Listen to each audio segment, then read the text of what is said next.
Hey y'all, my name is Leslie, and okay, I have a confession to make. I know we don't know each other that well, but we about to just go with me. Okay, so back when I was in first grade, my class would go out to PE, and I would have to stay back in the classroom because I had really terrible allergies.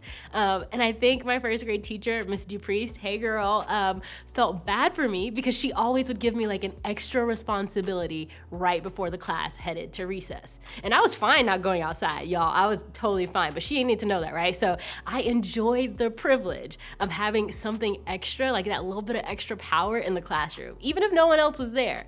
Most times she would like give me a stack of papers to pass back out. And so when I was sure that they were down the hall and out of sight and couldn't hear anything, little first grade me would proceed to hop up on her desk, turn off the lights, and I would spend that whole hour basically hopping from desk to desk to desk with my little grimy, dirty tennis shoes, passing out the papers. And no one knew I was doing this. Y'all, I would have been in so much trouble. Like if I would have gotten caught, it would have been over. But listen, if standing on the desk wasn't bad enough, I also maybe might have stolen a sip of Diet Coke on her desk every time I hopped onto her desk. Yeah, me, a kid. I was having soda at school, like it was already unheard of. But sneaking your teacher's drink and a diet drink at that, y'all, it doesn't get any more grown up than that.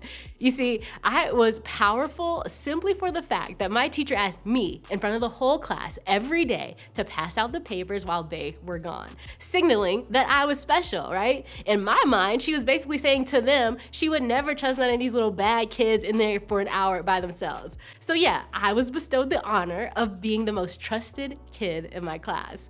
And yeah, I abused that power. Maybe I was the one who couldn't be trusted. I tell you that story to set up our time together today. We are going to be talking about having a little bit of power, right? And power looks different for everyone. For you, power might look like being the one who can captivate a group of people with a story and you're really great at being the center of attention. Or maybe the power to influence what your friend group does over the weekend or to influence how you'll handle the drama in your friend group. You're the one that they go to and say like, oh my gosh, what are we gonna do, right? Or maybe power might look like having a later curfew or finally getting your driver's license.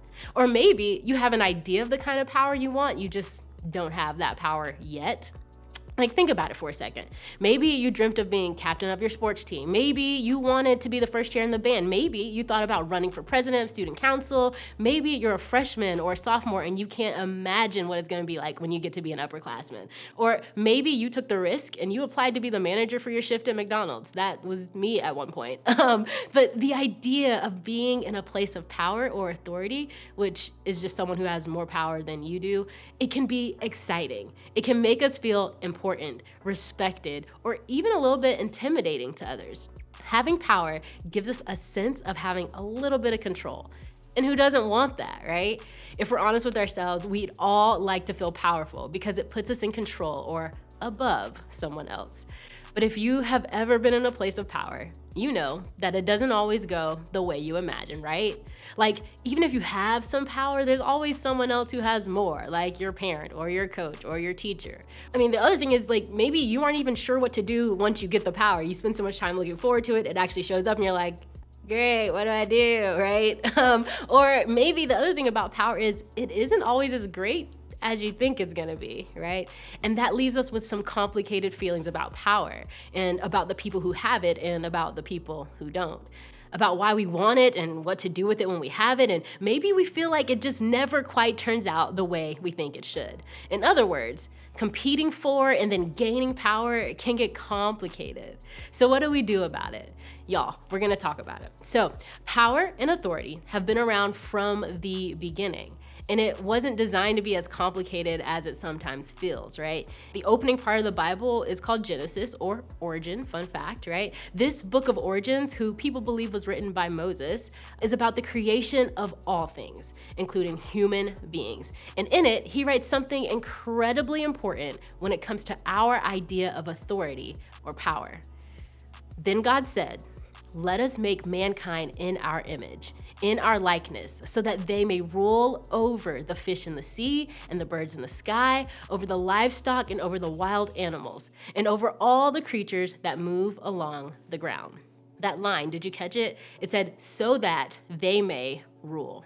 That was written about human beings from the very beginning, right? According to the writer, humans were literally put on this planet and given power or authority over the rest of creation. Humans, you and me, were designed by God to have traits of God, right? That's what it means to have God's image in us. And it's with God's image and his likeness in us that we are able to demonstrate and practice authority. Sounds great, right? Well, fast forward to today, and it's easy to see how humans have used power and authority for good. But that means that it's also easy to see the way that humans have also abused their power, changing things from the way they were supposed to be in the beginning. See, power has been used to liberate or help, but it's also been used to oppress or harm entire groups of people. Power has been used to bring peace, but it's also been used to start wars and have wiped out millions of people. Power has been used to create resources that meets people's needs, and it's also been used irresponsibly in a lot of cases. So even though power was a part of the deal from the beginning of creation, humans haven't always used it well. But that wasn't the case with Jesus, okay? Jesus turned the idea of power upside down. He flipped the idea of power upside down in a way that people didn't expect, and they didn't know what to do when he did that, right? He did things way differently than the religious leaders of his time. See, where other leaders fought to be seen as increasingly powerful by putting other people down, Jesus chose to do the opposite. Not only that, he did something none of them could have pulled off. He was killed by those leaders because they didn't like the way he did things. But then, in the biggest power flex of all time, he came back to life. In fact, just so that there were no questions, when Jesus came back to life, he made it really, really clear what kind of power he had. And he said this, all authority in heaven and on earth has been given to me. I mean, there's really no room to question when it comes to Jesus' authority, right? He's like, hey, just in case you're wondering, after that whole dying, coming back to life thing I pulled off, I have been given all authority over everything, right? This is good news because it means that he is the perfect example of what it looks like to be powerful. Jesus could have used his power to put down or oppress other people, but he used it to do things that people didn't expect, right? He set out to create an upside down kingdom where power was used in a way that God had planned it from the beginning. See, in a culture that was used to powerful people doing things and being a certain way, it was upside down that Jesus used his power to show that he honored and valued women, to prove that he wasn't okay with corrupt and evil systems, to heal people who were sick, to hang out with the outcasts of society, to forgive people who had wronged him, to include people that the most powerful people typically just ignored or abused or murdered. He never used his power to make others feel small, hurt, or oppressed. The way he used his power is an example of power being turned upside down, but also it's the perfect picture of how to use power perfectly. No matter what your experience has been with people in authority, or whether you have or haven't handled power so well yourself, Jesus' example shows us how power is supposed to be used and what it's supposed to look like. He has all authority and he is in authority, and we can follow and model our lives after him when we've been given a little bit of power ourselves. He shows us what power and authority in an upside down kingdom can and should look like. So what does this mean for you and me as we go through life trying to get this power thing right, okay? Really, the place to start is by choosing to rethink the way we think about power and authority. Why? Because whether we're people who push back against authority in our lives or people who are looking for opportunities to gain more power and authority than we currently have, chances are we have seen or used power in a way that doesn't reflect the way that God intended for it to be used. So by rethinking it, we can choose to look to Jesus' example of authority in the way that God has always intended for power and authority to be used. If you're ready to take a new approach to the way you think about authority, here are a couple of ways to start. First, think about Jesus. Okay, before going after power or going against people who have power or authority over us, we should think about the things we just talked about that Jesus said and did. We should ask ourselves, what made Jesus a good authority figure and how did he use his power? Then we'll be better able to know what to do when we are given power of any kind. And we'll also know what kind of authority figures are worth following. So then once you've thought about Jesus's example, you can rethink the way you use the power you have, right? The chances are you have some kind of power or influence, right? Think about the ways that you can leverage your power for good. Maybe you can be the one to invite the loner kid at school into the conversation, right? Maybe you can use your influence to stop the joke when someone else is hurt by it. Maybe you can be the person who puts an end to gossip and shuts down rumors. Don't just talk about it in small group. Be about it in real life, okay?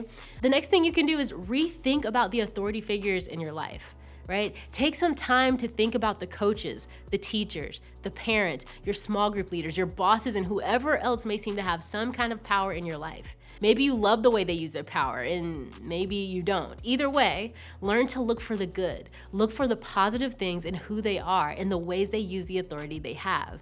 Maybe they believe deeply in your potential. Maybe they defend you when you need it the most. Maybe they've taught you the valuable life lessons. The truth is that authority can be annoying, okay? But when you think about the example that Jesus gave to us and you line it up with the ways that the people around you use their power, are there things that match up? By rethinking about the authorities in your life, you can change the way you see them or even change the way you treat those with power moving forward. Now, just to be clear, okay, this does not mean that you should ignore the reality of harmful authority or the harmful ways that people use their power, right? There's a difference between authority that's annoying and authority that's harmful. Like, you might be annoyed with your mom for using her power to ask you to take out the trash, but she's not a bad person for doing that. In fact, she's using her power to teach you responsibility, as uncomfortable as that may feel. But anyone who uses their power in ways that are harmful to you, harmful to someone else, or harmful to themselves is not using authority in ways that align with Jesus's example. In fact, Jesus spoke out against this kind of authority time and time again, okay? Remember, Jesus turned the idea of power upside down and he used his authority and power for the good of other people, to help free the oppressed, to benefit those who he had power over. So, if you're experiencing the use of power in a harmful way, the best thing to do is to speak up. In fact, my hope is that this group of people is the safest place in the world for you to talk about anything. So say something if you're in a position where authority is being used in a harmful way. So yes, we might get annoyed with those in authority or even find ourselves wanting power in ways that may not be beneficial. But we can be confident that in Jesus, we have the perfect example of the way power and authority were intended to be used. He used power in an upside down way. As we go about our day-to-day lives, and as we get older and find ourselves in positions of more and more power and more authority, we can choose to rethink the way we think about power and authority. And when we do, we may see our perspectives on people like our parents, guardians, bosses, coaches, teachers begin to change. When we look for the good in our teachers, we may find that class gets better. When we see our coaches in a positive light, we may find ourselves less tempted to talk back to them. When we see the ways our parents sacrifice for us, taking out the trash won't feel so annoying.